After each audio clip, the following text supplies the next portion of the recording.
From Hollywood, the Hollywood Radio Theatre.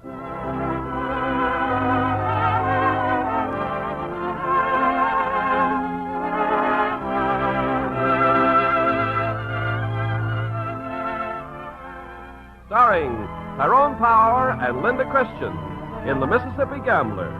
Ladies and gentlemen, your producer, Mr. Irving Cummings. Greetings from Hollywood, ladies and gentlemen. One of the most colorful eras of American history took place along the mighty Mississippi. It was a period of gorgeously gowned ladies, escorted by impeccable gentlemen, whose code of manners was determined, whether dancing at fancy balls or gambling on the riverboats. Tonight we recreate this era for you in Universal International's highly dramatic love story, The Mississippi Gambler. And as our stars, we have chosen a perfect romantic team, Tyrone Power and Linda Christian, in their first appearance together on radio. Now, Act One of The Mississippi Gambler, starring Tyrone Power as Mark Fallon and Linda Christian as Angelique Dureau.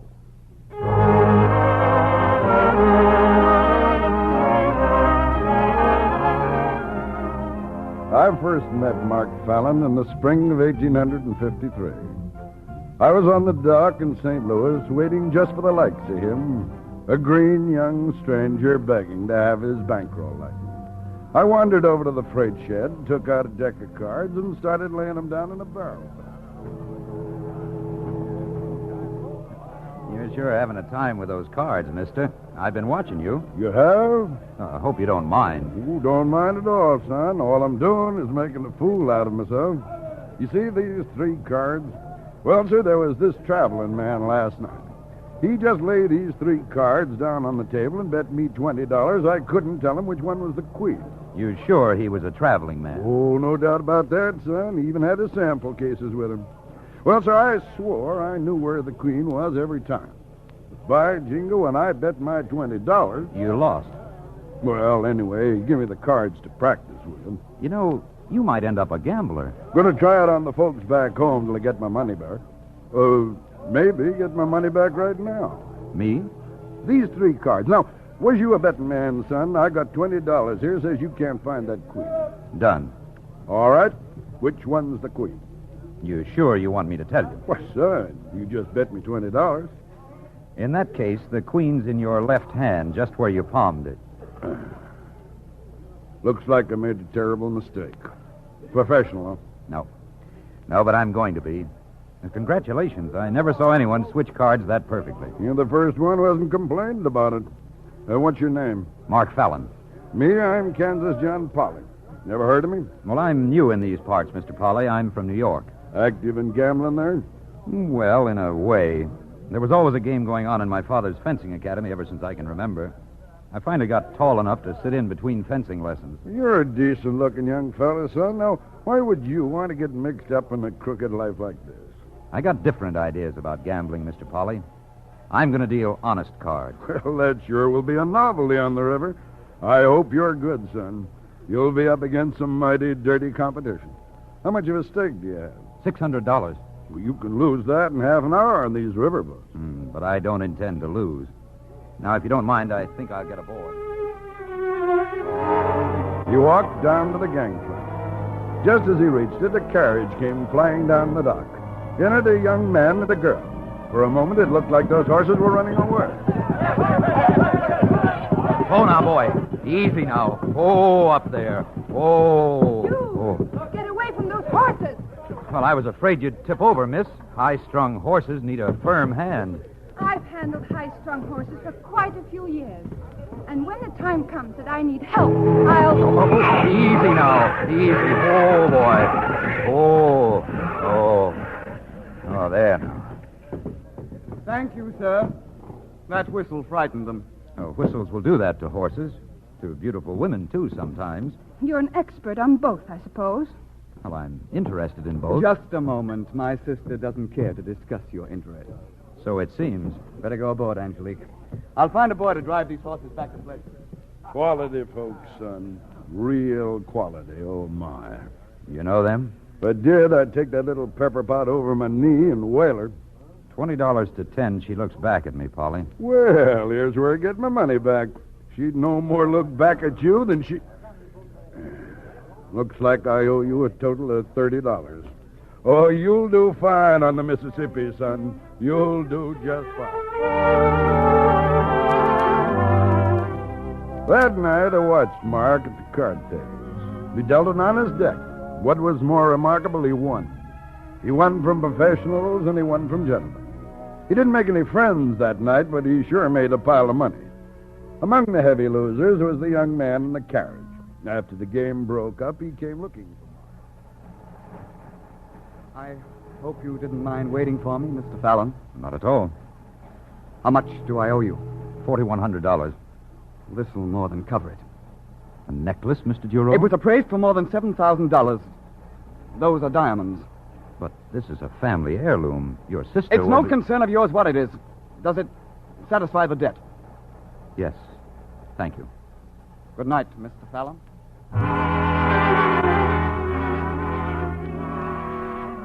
We'd both been winners that night. And the next day, our immediate future looked mighty rosy.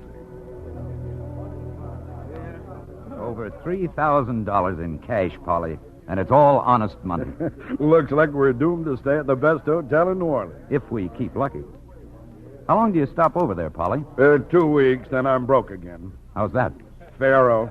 Can't help playing that game, even though I know it's crooked. Terrible having such a vice at my age. Are you a Pharaoh player, son? I said, are you a... Oh. I'll be back in a moment, Polly. Miss Duro. Miss Duro. Well, what is it? What do you want? I believe your brother made a mistake last night. This necklace. This is yours, isn't it? Yes? I wanted to return it to you. How do you mean, a mistake? Well, I won from him at cards. He'd been drinking a bitter. I don't think he'd have chosen this. My brother doesn't take my property without my permission. I'm sure of that. It's very beautiful. You must value it highly. I've just one thing to say to you. I don't speak to strangers, nor do I accept charity from gamblers. Good afternoon. Good morning, my sweet sister. Laurent, how could you dare steal my necklace? Your necklace? You gave it to that gambler. He showed it to me. Oh. I'm sorry, Leah, but I had to. Why? Because I'm a fool. Sitting down with those card shops, they took all my cash and $4,000 besides. And you take the one thing I love more than anything I have. The necklace was Mother's, grandmother's. It will break Father's heart. How could you? I'm sorry. Oh, please, Leah. Please forgive me. Poor Laurent. Nothing is important enough to ever come between us. Least of all, a quarrel over a gambler. I'll make it up to you, Leah. I promise. Meanwhile, I'll think of something to tell Father. We'll tell him the truth. Yes. Yes, I suppose we'll have to. To Mark, there was no city in the world like New Orleans. He wanted to see every foot of it, especially the street they called Exchange Alley. I won't be long, Polly. An hour or two, I'll meet you here in the hotel. What's all this excitement about Exchange Alley? I've dreamed about seeing it ever since I was knee-high. My father told me all about the schools there, the finest outside of Paris. He called it the Street of the Fencing Masters. Playing with swords, huh? Well, just remember this. New Orleans is filled with the same breed of cat as that Duro fellow with the necklace. Uppity young Creoles. They want a duel every time you sneeze near them. My best behavior, Polly. No gambling, I promise. Be back here at 8 o'clock. Dinner at Antoine's, and I'll show you the town. Mark showed those young Creoles with their fancy French names that he was a match for any of them when it came to fencing. Among those he especially impressed was an elderly gentleman who kept staring at him. Forgive my lack of manners, young man, but before you leave, I was hoping I might have a word with you. Oh, yes, sir? First, may I say it's been many years since I've seen such an exhibition of skill. May I ask whom you studied under? My father, Charles Fallon. Fallon, of course. I knew your face reminded me of someone. Why, Charles Fallon once taught in Paris. Yes, sir. Years ago. I told my friends I remembered that low inside line attack you employ. Why, I was at your father's academy many times. He's well, I hope. He died 3 months ago in New York. Ah, I'm sorry. My apologies. Please take my card, Mr. Fallon. I'd enjoy having you call at my house. Emile Duro. Is Laurent Duro your son? Yes, you know him. I met him and your daughter on the boat. Splendid. They'll be quite delighted as I am. I don't think they would want me to call, sir. Why not? I'm a river gambler. Oh, ridiculous. No one with your skill at foils could have spent much time at a gaming table. How long have you been on the river? Less than a week. Shall we say tomorrow afternoon at 4? If you wish, sir. Thank you.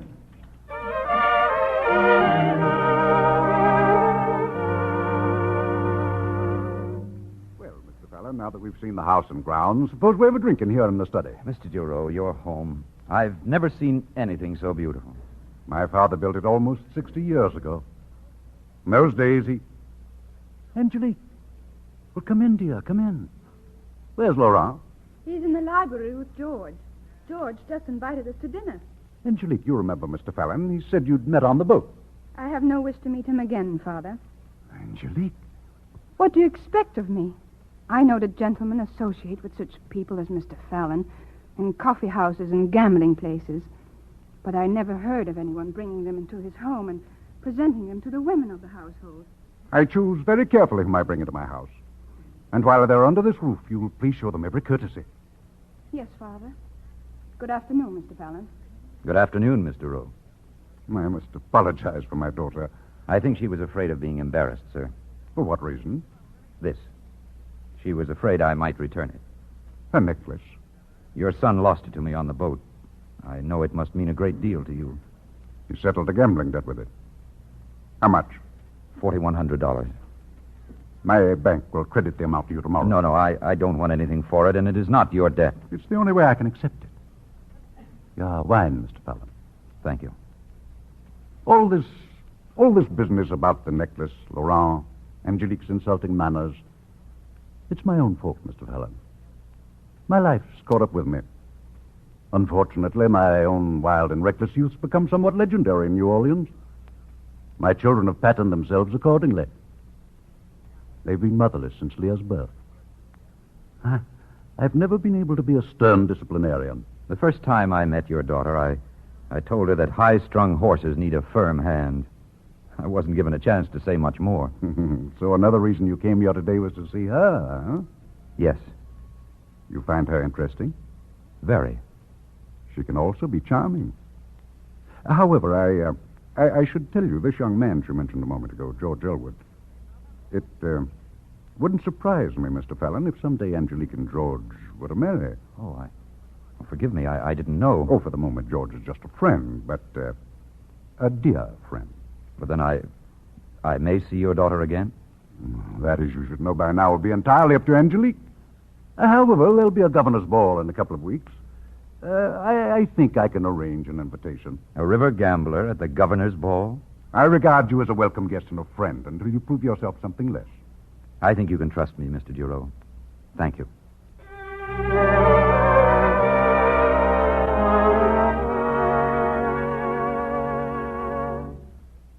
Father? Come in, dear. George just told me you're driving with us to the ball. I'm so glad you are. Am I so charming a chaperone? Or is it that you wish to keep George from proposing again? Both, my wise darling. He wants to announce our engagement. It's all he talks about since he became president of the bank. He's going to settle down. He promises to work hard. He loves me, and on and on. It doesn't interest you? It isn't that, dear. I just keep telling him we're too young to take such a serious step. His father always hoped you two'd marry. And my father, what does he hope? That your choice will be a wise one when you're no longer too young. Leah, are you interested in Mark Fallon? Mark Fallon? How could you even think such a thing? His name seems to arouse more emotion than most. So there's a thorn when I step on it. You call him Mark. I've dined with him several times these last 2 weeks. He's becoming very popular. I don't want to hear about him. Why did you even mention him? Because I want you to wear something for me tonight. Your mother always wore it to the governor's ball. Here. Father. You will wear it? Yes.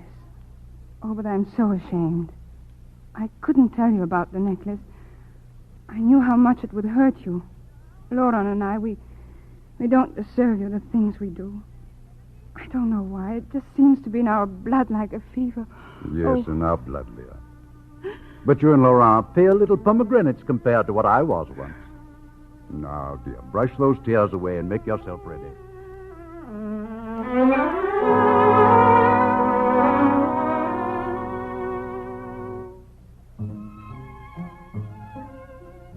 Very kind of you to dance with me, Miss Duro. It would have been a great pleasure to have refused you, Mr. Fallon.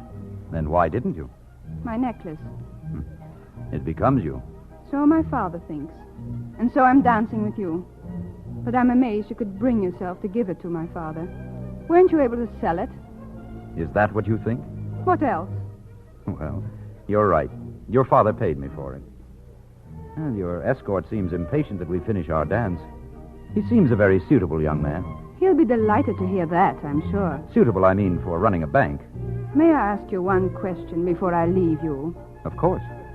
Knowing how I feel about you, why did you humiliate yourself by asking me to dance? Oh, as a matter of courtesy.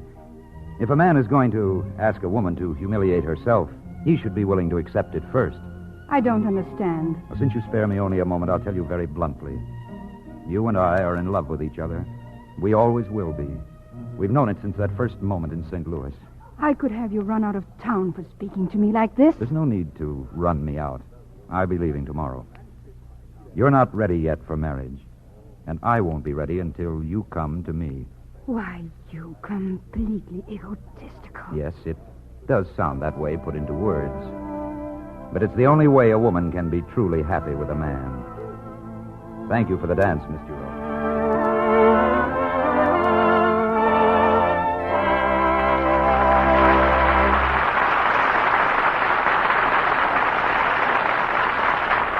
Act 2 of The Mississippi Gambler in a moment. With our American servicemen in many countries around the world, they have a wonderful opportunity to observe new customs and traditions. What might have seemed strange before is becoming pretty familiar to them. For instance, take this business of superstitions or omens. In Holland and Germany, if you meet a left-handed person on a Tuesday morning, that's a bad omen. In Sweden, if you turn around when starting out on a business trip, it's liable to turn out badly. German girls place their shoes at right angles by the side of their beds to bring a visit from their sweethearts. And in Japan and the Far East, there's a superstition to cover practically every event of the day. Well, all these things might sound strange, but as our servicemen have observed, we have plenty of superstitions, too. Let's just count some of the things that are lucky or unlucky. Finding a horseshoe? Lucky. Four-leaf clover? Lucky. A black cat crossing your path? Unlucky. Walking under a ladder? Unlucky. Breaking a mirror? 7 years bad luck. Spilling salt? Unlucky, unless you throw some over your left shoulder. Knocking on wood? Lucky. A rabbit's foot? Lucky. Well, those are just a few of them. Lots of people carry a lucky coin or a charm of some sort. All of us have a lucky number, and whenever we have something good happen to us, we know it's our lucky day. People the world over are great believers in this business of luck. That's all the superstitions are based on. They're either meant to bring on good luck or keep bad luck away. According to the customs and traditions of your own people, you do certain things to try to influence that luck. Now, the way of doing things may vary between different people, but the ideals are the same. These customs are important to the people who follow them, and our servicemen are helping to maintain goodwill by observing the customs of other people in other lands. Now, our producer, Mr. Cummings. Act 2 of The Mississippi Gambler, starring Tyrone Power as Mark and Linda Christian as Angelique, with Gavin Gordon as Monsieur Duro.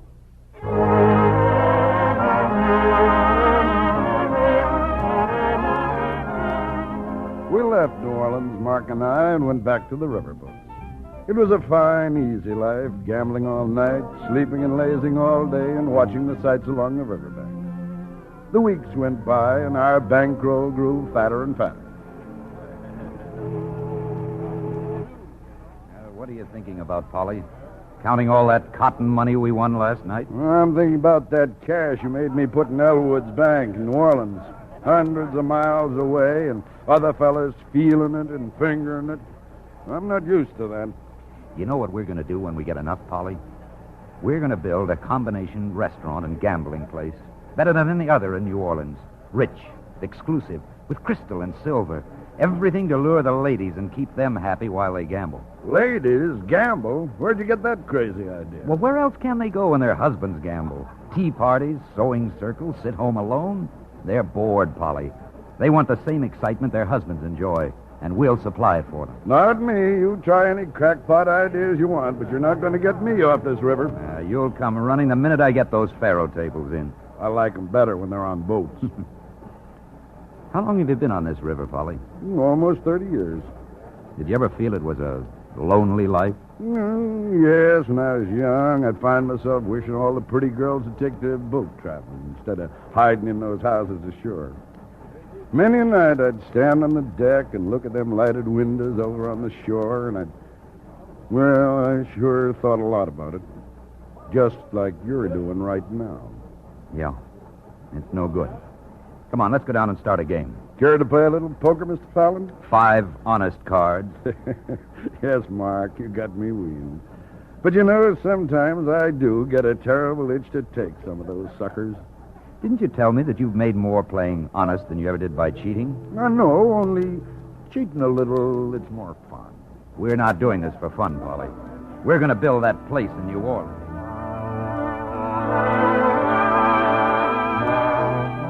Early in the game, a young man asked to sit in. I couldn't figure him out. Money in every pocket, but any fool could see he was neither a rich southern planter nor a man used to much money. Mark wanted him to quit, but he'd have none of it. He was cleaned out before midnight. Excused himself politely, went up on deck, and shot himself. How is he, Captain? Will he live? He's dead, Fallon. Oh. Apparently his aim was a lot better than his poker playing. You win all his money? Yes. Well, now, don't go blaming yourself. I heard how you tried to get him to quit. Is there anything I can do? Nothing. He has a sister aboard, but that's my job, telling her. I'd like to go with you, Captain. Yeah, all right, Fallon, come along. Captain Everett, good evening. Well, come in. This is Mr. Fallon, miss. We come to... Well, I'm afraid we have bad news, ma'am. Your brother. Julian, what's wrong? He shot himself, miss. Where is he? It's no use, Miss Conan. But I've got to go to him. I wish I could say different, but there's nothing anyone can do. No. Oh, no, he wouldn't. He'd never do that. There's no reason. Could you tell us your parents or someone we could reach for you? We have no family, no one. I can't believe it. Julian would never... He was carrying money for his firm. Someone else did it to rob him. Miss Conant, I'm afraid your brother Your brother wasn't robbed, Miss Conant. Very wisely, he left his company's money with Captain Evers for safekeeping. Isn't that so, Captain? Oh, yes, of course. We'll be landing tomorrow, miss. I'd like to offer my help. Anything I can do now or in New Orleans. I'm very grateful. I don't know anyone there. I'll see you in the morning, Miss Conant.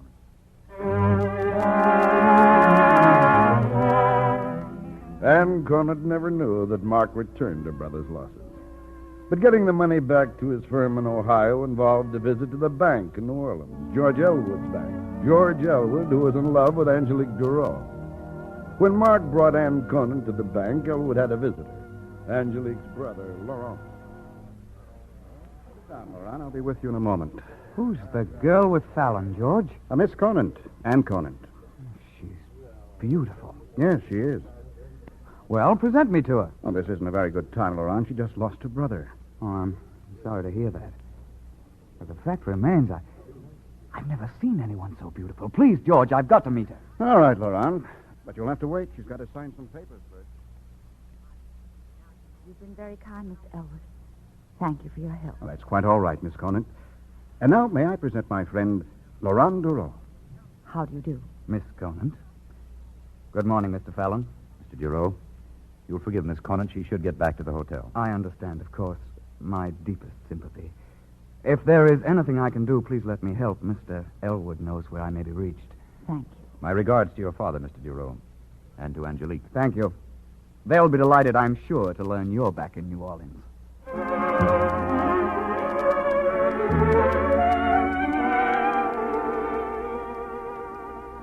Well, Polly, what news? I just saw the hotel manager. He promises to have a room for you, Miss Conant, within an hour. Oh, you've both been so wonderful to me. You don't know how much your help has meant. Oh, it wasn't help. We just like you.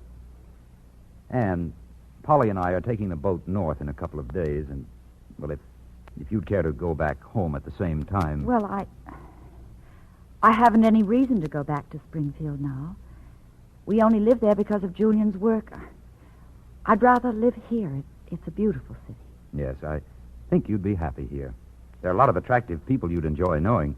Then I'll stay. Good. We'll start looking for a place tomorrow.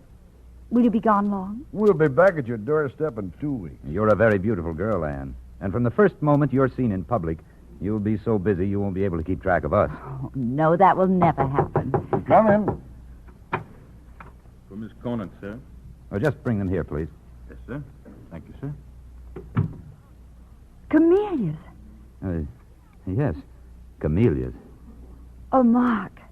I'm sure there must be a card among... Oh, how could you have guessed they're my favorite? Oh, this card. Laurent Dero. Oh, yes, the man at the bank. You've been seen in public already. Now let's order some lunch. Anne Conant stayed in New Orleans. In the weeks that followed, Mark and I spent most of our time on the river.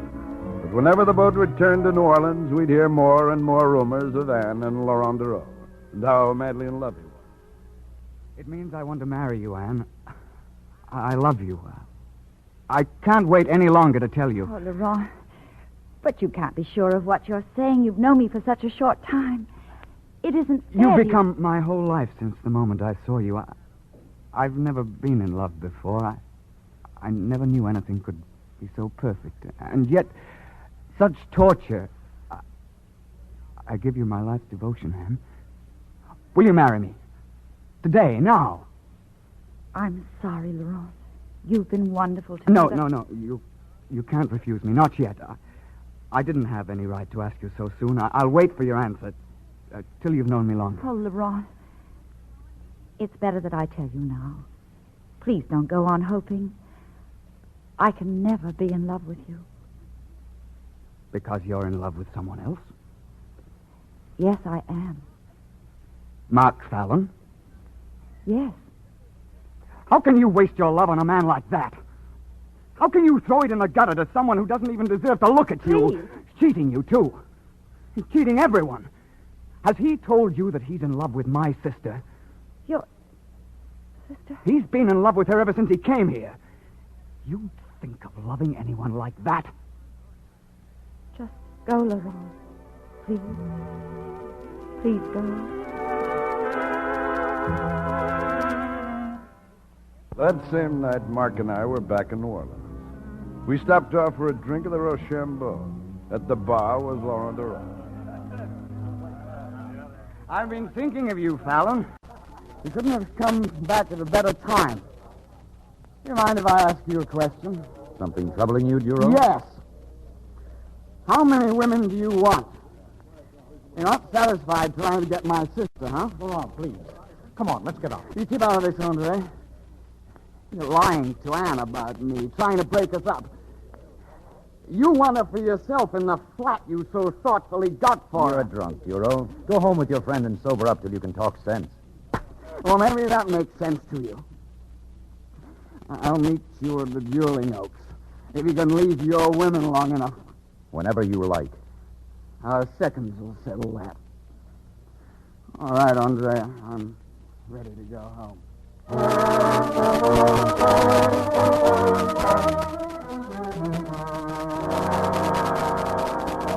My fault, Mark. Please let me talk to Laurent. No. It has nothing to do with you, Anne. This has been building up for a long time. But you shouldn't have come here, you know. Polly, see that Anne gets home, will you? I must finish this. Finish what? There's no need of this. You'll win hands down. Oh, Will, dividing everything between Miss Conant and me. Are you crazy? Then you do think something might happen? No, not really. Polly, you'll act as my second. Just don't make too many side bets. Come in. I'm Andre Brion, Mr. Fellow. I've come on behalf of Laurent Leroux. Oh, this is Miss Conant and Mr. Polly. Mr. Fallon, You can speak freely. thank you. If I may meet with your second, sir, to arrange a meeting... Let's do without the formalities, shall we? Let's say tomorrow morning at 6 o'clock. Very good. As the challenge party, you have the choice of weapons, sir. Pistols. Pistols? You are crazy. They'll fight with swords. Tell that to Dureau. Swords. You'll forgive my friend, Mr. Brion. He worries too much. My choice is pistols. Thank you, sir. Good evening.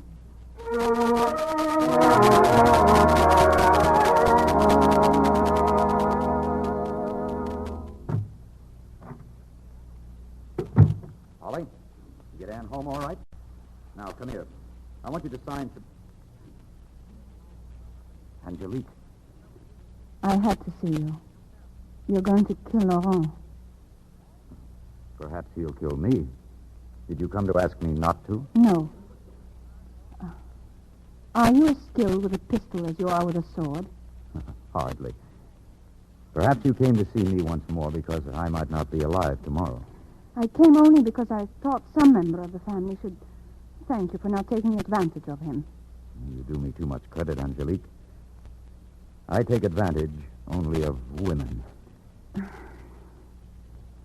Surely you could spare me that kiss for being so noble. I despise you. Now listen to me. You didn't know there was less advantage in pistols, now did you? Not until I just told you. You came to see me, and I thank you most humbly. But when are you going to admit to yourself that you use your brother as a shield? That your devotion to him is because you're afraid of life and men?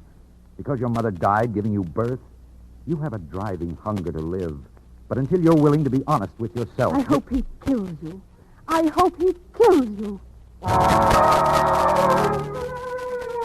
They faced each other the following morning at 6 o'clock. Marc and Laurent Dureau. This was the way of gentlemen. I will count to 3, messieurs. On the word 3, you will turn and fire. Are you ready?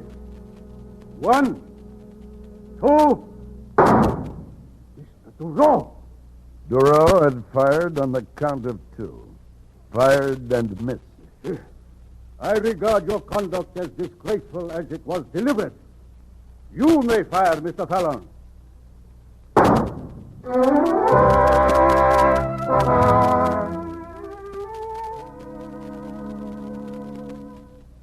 What are you doing here, Angelique?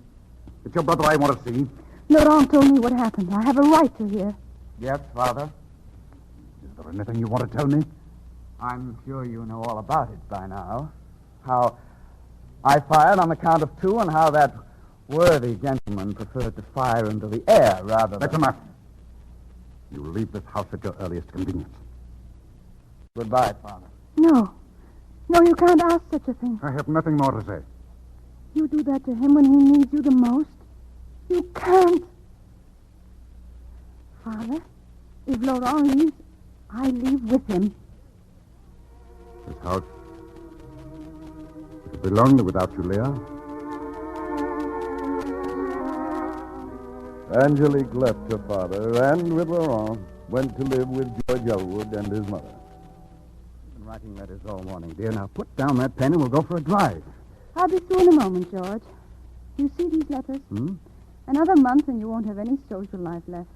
I've just turned down more invitations because you didn't invite Laurent. Good. Keep on doing it. They're bores anyway. Just keep that chin high, Leah. Always high. I will, George. I love the way you walk through the public places with Laurent and me. Like a queen, ignoring the cuts they give him. You're wonderful. You and your mother have been wonderful, too. George, the wedding invitations came this morning from the engravers. Here, look. Oh? His Excellency, Governor Paul Monet, requests your presence at the marriage of Mademoiselle Angelique Dureau. I must send an acceptance. You sure she isn't marrying that Elwood fellow because she's getting used to him, living in his home? Because he's been devoted to her all his life.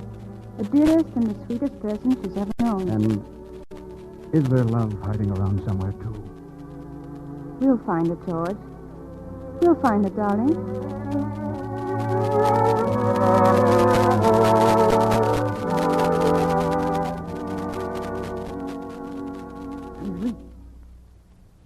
Anjali, you've come home. I couldn't stay away, Father, and have a servant bring you my wedding invitation. Thank you, darling. There. You and George, are you quite sure, dear? George and I grew up from childhood expecting to be married. Why, everyone in New Orleans has always said it's a perfect match. Yes, I know. That's all very true, but do you love him? Yes. That's all I wanted to know.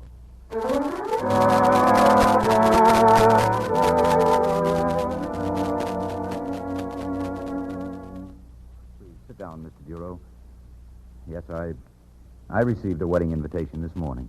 Mark, you and I, we can talk bluntly. You love her, don't you? Yes.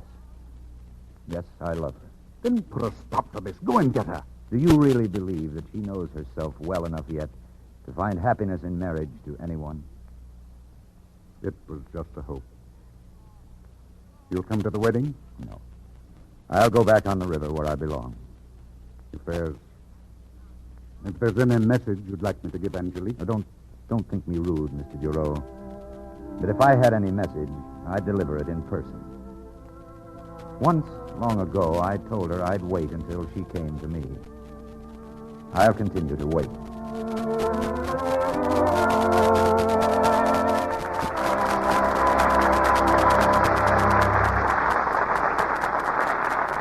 The letters GYA signified German Youth Activities. And wherever such an organization exists in Germany, you know that there the way of democracy is being taught and encouraged. Our occupation forces are helping out through GYA, developing healthy interest through group handicrafts and hobby projects. A girl by the name of Helga is one example. She was pretty confused when she joined a GYA group. Her father had been very much anti-American, and she reflected his ideas. Luckily, she won a trip to Switzerland in a handicraft contest. Once on the trip, Helga learned that the Swiss people and the American women in charge of the tour were very different than her father had pictured non-Germans. Well, she won't change overnight, but she wants to learn more about the workings of democracy, and her education is continuing through GYA. Such acts by you and your friends today are shaping our world of tomorrow.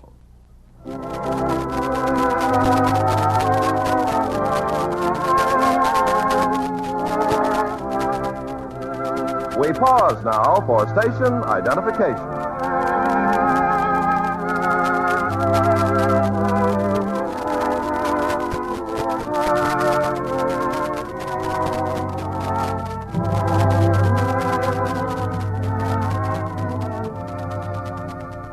The curtain rises on Act 3 of The Mississippi Gambler, starring Tyrone Power as Mark and Linda Christian as Angelique, with Gavin Gordon as Monsieur Dureau.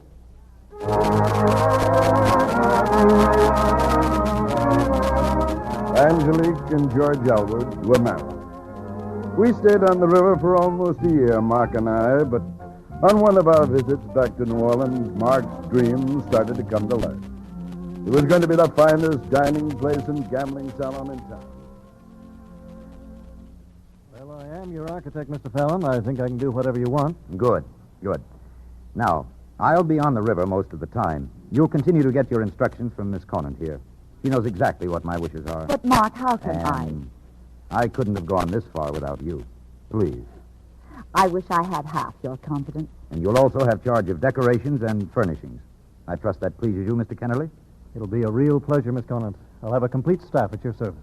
As for you, Polly, you still won't help me run it, huh? Not me. I'm investing in it, but you won't catch me wearing those droop flap-tail coats like a cow whacking flies. I'll leave these revised plans with you, Mr. Fallon. Just sign them at your convenience. Yes. This will do. We'll widen the archway. That'll give a clear view of the gaming tables from the dining room. And we can... Mark. Well, don't you agree, Anne? You see, by widening the archway, we're... Mark. Hmm?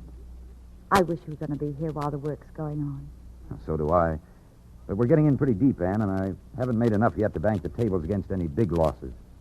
May I ask one more question? Of course. Have you seen her? Angelique? No. No, I see her husband at the bank, of course, but we succeed very well in talking only about business. I shouldn't have asked. You've heard about her brother, but he left town. It's the best thing he could have done. One of these days he's going to meet up with you, Mark. Please be careful. Now, stop worrying. If you really want to help me, you'll invent a name for this place of ours. I already have. La Louisiane. La Louisiane. Perfect. We've got our name, Polly. La Louisiane.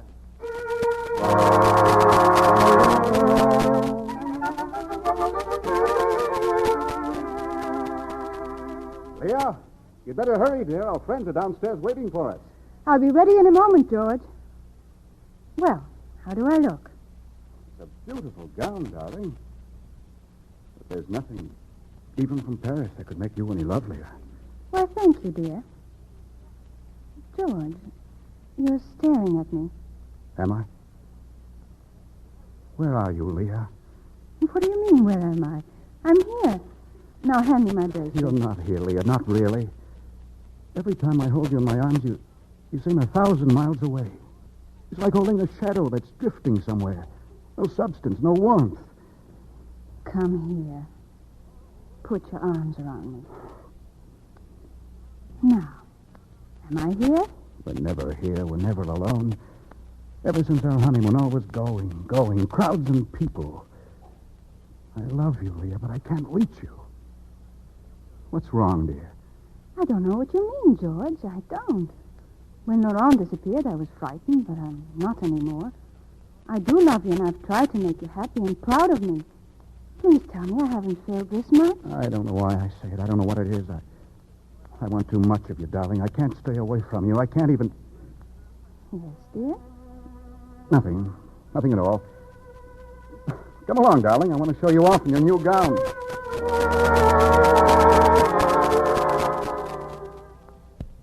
I suppose that sooner or later it was bound to happen. The linking together of Anne Conan's name with Mark's, especially now that she was seen so often at the building of La Louisiane. Well, gentlemen, Fallon boasted about building a showplace. It appears he's as good as his word. But who's that delightful creature talking to the architect? Don't be naive, Cartier. Fallon's luck goes far beyond cards. Having a companion like that beauty. That's a lie, Mr. Kahn. I am not in the habit of lying, Mr. Duro. Miss Conant's a lady. Fallon's a gentleman and my friend. I must ask you to retract that slander. I'll retract nothing. Oh, come now, Duro. Men don't rent flats for women or let them design gambling palaces unless they... You leave me no choice. I'll name my second this afternoon. A pleasure.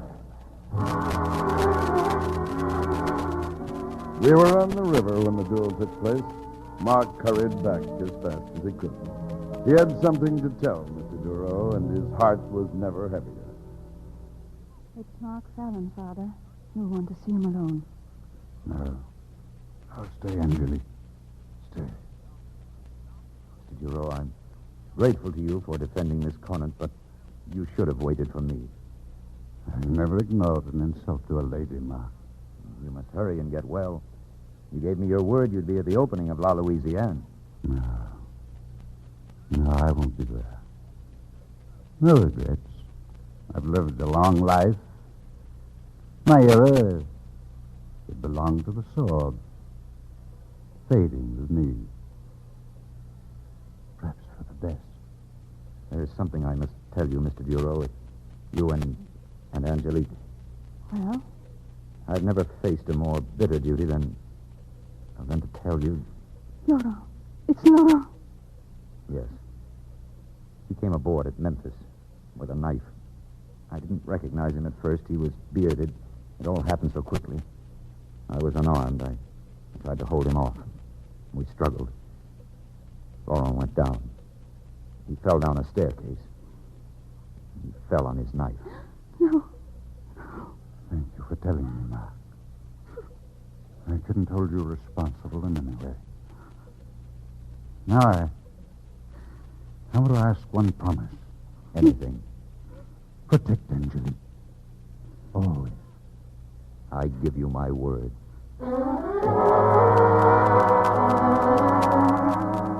Mr. Duro died a few hours later. Before he left the house, Mark asked George Elwood if he could see Angelique alone. There's very little you can say, and even less I want to hear. Angelique, once long ago I thought the odds were in our favor, yours and mine. But it seems to have been my lot to destroy everything you have loved. Perhaps you knew that from the start. I won't intrude again. Mark meant every word he said. But the time came many months later when he was obliged to call at the Elwood house once again. You're not welcome here, Mr. Fallon.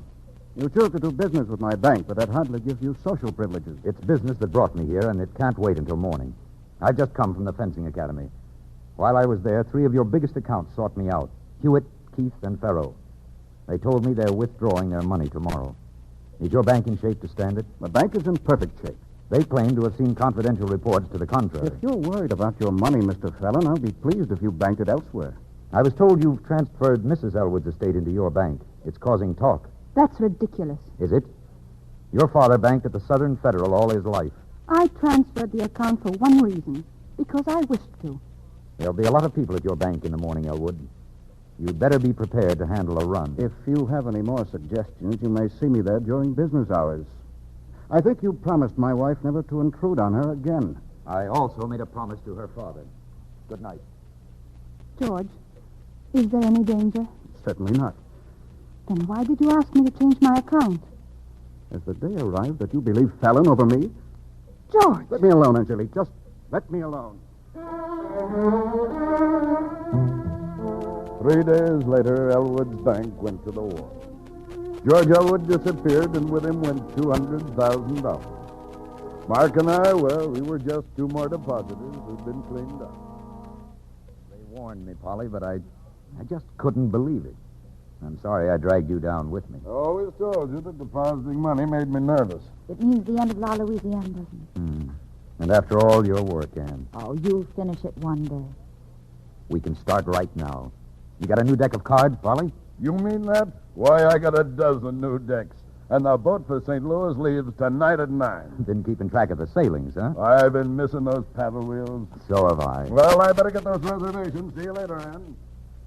And I hate leaving you here alone after you being so much a part of all our plans. I'll always be grateful to you, Mark. But I haven't any claim on your life. I know that now. Even if this beautiful place had been finished, it never would have held you, so... If I can just see you and Polly once in a while and know that everything is well with you, Oh, Anne, you're wonderful. Thank you.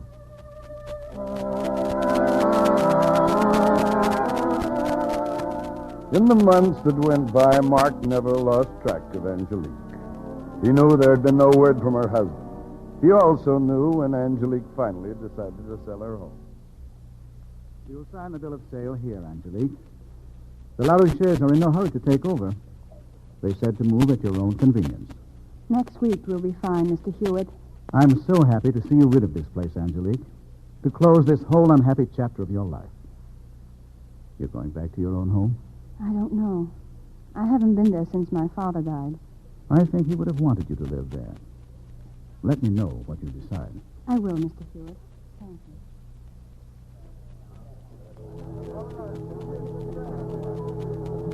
You aiming to stay over this trip, Mr. Fallon?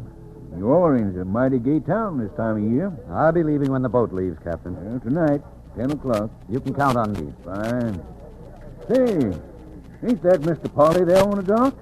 Yes, he missed this trip. He had some business to attend to for me. See you tonight, Captain.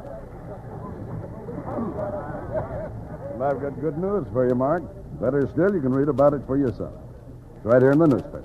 Angelique, is everything all right, Polly? Yes, and this time I think you'll want to stop over. The court's handed down the decision. She's free. You know, you promised your father you'd always look out for her. Go to her, Mark. Try to see her. Oh, It wouldn't work out, Polly. It's better this way.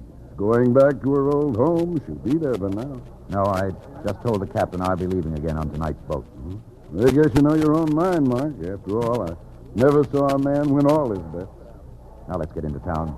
I've got some winnings to split with you. I left Mark at the hotel, and I drove out alone to the old Duro mansion. I wanted to talk to Angelique, but I couldn't bring myself to go in. The house was dark, deserted. But I knew she was there. Her carriage was standing in front, and I saw a candle and the light moving from room to room, and I wondered how she could stand the loneliness and the memory.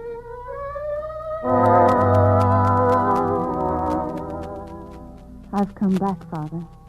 I've come back, Laurent. But it's so empty. So empty. When are you going to admit to yourself that you use your brother as a shield? Your devotion to him because you're afraid of life. Because your mother died giving you birth. You and I are in love with each other. We always will be.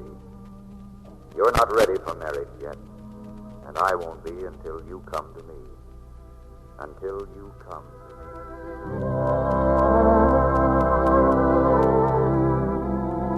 A moment later, I saw her rush from the house and her carriage with those high-strung horses dashing down the drive. Get her off that boiler! Stand by the gangplank. Better hold her, Captain. Looks like you've got another passenger. There's a carriage coming down the wharf. Well, I'll be dogged. Wait. Well, now, ain't that something, Mr. Fallon? Pull in your reins, lady. We'll wait. I've waited a long time to see a sight like this. Hey, where are you going?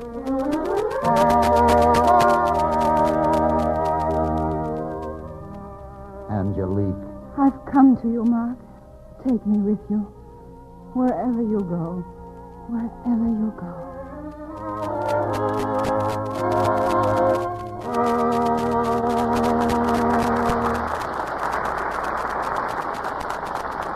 And now, here's Mr. Cummings with our stars. Mr. and Mrs. Tyrone Power, won't you please step forward and accept your curtain call?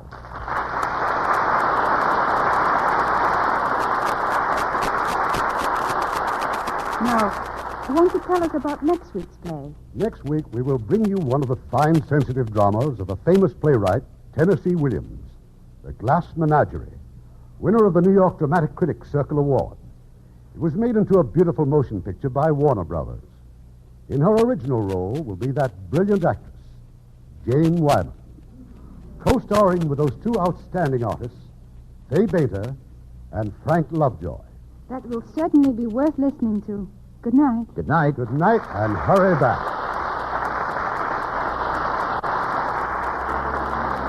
Heard in our cast tonight were Ted DeCorsia as Polly, Alistair Duncan as Laurent, Francis Robinson as Anne, John Stevenson as George, William Johnstone as the boat captain, Fred Mackay as Andre, and Bob Bruce, Bob Griffin, Herb Butterfield, Barney Phillips, Gain Whitman, and Eddie Marr.